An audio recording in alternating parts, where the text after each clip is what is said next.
hurts every industry. You take blockchain and you look at how that exists, and you take algorithms. And so we're in a world where you are either going to be writing code and writing algorithms, or you're going to be displaced and lose your job to those algorithms. You know, something like over the next 20 years, something like 40% of all jobs are likely to be lost or certainly threatened. And so that's just the reality. And so I think the education of speaking, knowing how to write code is like knowing how to read and write.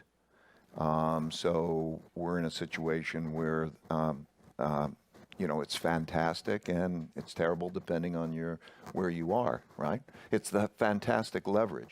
So I would say for all of you, as it has been for me, if you put somebody who knows how to write code next to you, and then you think, whenever you're making a decision, what are my criteria for making that decision? And you slow yourself down and you write them down. That's why I wrote these principles, and then there's economic. You could convert those principles, which are in words, into equations so that the data can come in and make and operate in parallel with you. And that is that you must do. That is a phenomenon that in order to be competitive is necessary. So I think that's what the future looks like.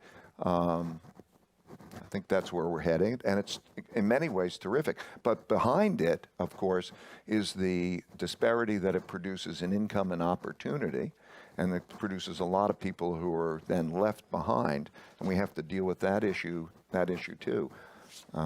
Yeah, I'm operating, the way it works is our investment processes, which are our thinking, expressed in algorithms, work in parallel with my individual decision making. So it's like operating with a computer chess game. In other words, I have a computer chess, or maybe think of it as like a GPS. This GPS is giving me instruction, and I'm making my decisions in parallel. And then because that's a great partnership, I can then say, if there's a difference in our decision, why does that difference exist between what the computer's telling me to do and what I would tell to? And then I go back and reconcile it. So I could say, is the algorithm missing something, or am I missing something? Most of the time, I'm missing something, because what the computer can do is it can process a lot more information. It could do it a lot faster and a lot less emotionally. But there may be times where I'm seeing something that isn't properly in there, and I can take that and then convert that to a modification in that to improve the computer decision making.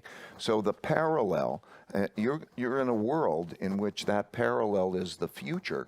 And a lot of things also don't even need to have that parallel thinking, depending on the nature of the decision, because it can be done mechanistically.